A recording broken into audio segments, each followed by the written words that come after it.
You gotta have a good finishing move in wrestling. If you don't, fans get mad, and more importantly, come up with one people love and you can build your entire career around it, and why the hell not? Keep it simple, stupid. There's plenty of these around today, but some do ignore that last bit. Instead of being straightforward, they have been born out of some serious thinking. I'm Simon from What Culture. Please do smash that subscribe button. And this is 10 secret genius details behind wrestling finishes. Number 10, Kenny Omega's One-Winged Angel. Aside from being one hell of a move, Kenny Omega basically just drops people right on their head. It's how this came together which will put a smile on your face, especially if you're a video game nerd like me. Absolutely drowning in mentions to Final Fantasy, including representing the one wing of Sephiroth as Omega sets his move up with one hand, it's how wrestlers also use this to their advantage that has made it so good. Knowing that if Kenny hits this, that's probably the end, unless your name is Kota Ibushi, we have seen plenty of performers shine rather than be finished off. John Moxley went nuts with his fists when he was perched on Omega's shoulders, Pac hit the most ludicrous reverse ever, and Okada waved his magic wand and did things that only Okada can do. The way we build to this rocks too. As Omega has to apply this from behind, he works over his opponent's back and neck, so when it's time, up they go. So serious thought has gone into this, and it looks like it can kill you. Number 9, Kazuchika Okada's Rainmaker. One of the reasons why Omega vs Okada got the love it did is why they both kick off this list. They put a lot of thought into every single detail, including their ending move. It's ridiculous to begin with that the multiple-time IWGP champion got a short-arm clothesline over how he did anyway, but it's the smaller touches that make it, namely the setup when Okada hurls his rival backwards while maintaining control of his wrist before he whams his forearm into their head. Now, for one, it creates momentum, allowing it to be more devastating, but throughout the years, as before, it allows whoever he's facing to have some fun with it to create drama. The last-second ducks, Omega powering through and reversing with a V-trigger, Jay White just sitting down. These aren't happy accidents. It's all been worked out and allowed to blossom so fans can react as intended. Even when it seems like Okada is done, there's always that seed of doubt. Never forget how important that 1% is. It's what keeps you invested. Number 8, JBL's Clothesline from Hell. Yep, that's right. We now have 2 lariats on this list, which goes to show you don't need an over-the-top move. You just gotta sell whatever you decide to go with. And whereas Okada wanted his foes to have a chance to reverse their doom, JBL was the exact opposite. If you got hit with this, that was that, you are dead. A large reason for this was because of how stiff it was. Some of them over the years were truly horrific, and while we can debate the morality of that, in terms of seeing someone smashed by it, it works. There's no way anyone's going to kick out of one of these. It would be stupid. More crucially, it was absolutely a move that helped him get over with fans. While his attitude is rightly debated these days, crowds still love this kind of stuff. That's why hardcore matches will always get a reaction.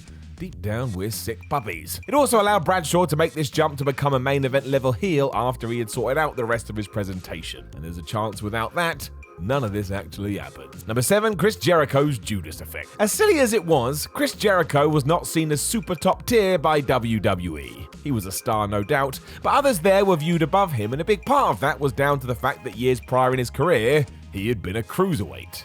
You know how that goes in Vince McMahon's world. So when he joined AEW, you knew something was going to change because Jericho was the master of reinvention, and my word did he get it right. And it's not like he did away with any of his old arsenal, far from it. But to ensure he finally got his due as a main event dude with no strings attached, he brawled the shit out of his opponents and introduced the Judas Effect, a rough looking back elbow right to the jaw. At first it seemed a bit pedestrian simply because Le Champion's other moves were so spectacular, but damn it, he was on it again. Not only could it be hit from anywhere, but it tied into the fighting world and how it's changed given the rise of MMA. Look how AEW treated this too. He won the flipping world championship with it, for goodness sake, and that was not a happy accident. He planned this, and he still does Hurricane Ranas off the top rope. The guy is 50. Crazy. Number 6, Adam Cole's Last Shot. You want to know why Adam Cole never made it to the WWE main roster, or at least according to the Road Dogg Jesse James? He was too small. Sheesh. Felt like we moved away from that, but apparently not. But hey, it is what it is. Adam Cole must have heeded these words, though, as he looked at the situation, decided he could still be an aggressive Mother Hubbard, and began to knee people in the back of the head. Yeah, that'll do it. It tied into his overall persona too, because if you see him in the real world or on Twitch, he may be the nicest man ever. There was an award he'd be nominated for it, and that comes across naturally as well. So if you're doing a tremendous job as an asshole heel and want to have a full stop, you start trying to break people's skulls. You gotta figure this was part of the plan plan because the Panama Sunrise is far more designed to get a positive reaction, whereas the last shot is just dirty. It has been effective for all of this too over the years, which is yet more evidence that Adam is one of the best wrestlers of the modern era. Almost like he has come up with some serious depth to everything that he does. Number 5, Cody Rhodes' Crossroads. There are a lot of variations of this in wrestling at the moment. Cody's, Bray Wyatt was doing it, Damian Priest is doing it. They all have their own twists and unique elements, but Rhodes has something extra in his back pocket that has made his pure fire. And I am talking about his face. While this spinning face buster doesn't really have the out-of-nowhere magic we all hoped for, we kind of go the other way with this one because the setup is where Cody gets the thing over. Just go and watch 99% of occasion he hits it. He grabs his opponent's head, stares right into the camera, does some sort of emotional roar, and then breaks somebody's head. It's great. This goes all the way back to when he did it on Seth Rollins to save his WWE job, and it's also why Vince McMahon decided to cover his face with paint was an interesting choice. And don't get me wrong, it was these kind of expressions that helped Stardust work, but still, I think the former has more power. You couldn't do this though if you didn't have that split second before you hit the go button, and I think it's pretty cool. Number 4, Takabashi's Burning Hammer. I mean, good grief. If you've never seen this, go and change that right now because honestly, find a more terrifying move than this. It doesn't exist and for good reason. There was a point to its devastating nature though, and that was nobody ever kicked out of it, and I mean ever. It's not like Kabashi did it in every match as he would save it for his most feared rivals, but that just added to the allure. When he did pull it off, the crowds lost it, because they all knew. The truth is too, if anybody had got out of this, it would have been ridiculous, because Kenta just dropped his opponents right on their noggins. It sent shivers up your spine, and while others today claim to do burning hammers, no they don't. They do the safe version, which by the way I'm not against, it is far, far smarter. Even Kenta switched later on in his career due to how risky it was, but man I tell ya, if you want to believe the magic of wrestling, right here. Number 3, Stone Cold Stunner. Is this the best finishing move ever? Potentially. It is likely the most popular as schoolyards across the world in the late 90s saw kids try to bust out a quick stunner as if this was perfectly normal. I remember agreeing to take one just to get a reaction from the other children. This is weird. It also had an awesome setup in the sense it was just a kick to the gut, and fans became so conditioned as to what to expect, you would get 2 pops. One for the boot and another for the move itself. This was genius. It also had a touch of the Rainmaker about it, as other wrestlers would sometimes use the 1 second gap to reverse the thing, but it always came back around and always got the same amount of noise. There's plenty of reasons why Steve Austin became the star he did, but one of those is definitely the stunner. You're not even allowed to debate it. You ain't selling truckloads of t-shirts with the $1 million dream. Number 2, Bryan Danielson's LeBell Lock. Is Bryan Danielson the best wrestler in the world right now? More than likely. He's at least in the conversation, which is still ridiculous, and the fact he's now allowed to shout about this in AEW rocks. For years he had to be the classic underdog, now he wants to kick people's flubbing head in. And a huge reason he wants to do this is because of how he finishes matches. He's not just booting you in the skull because he can. Bryan's finish is the LeBell Lock, where he grabs your head and tries to rip it off your neck.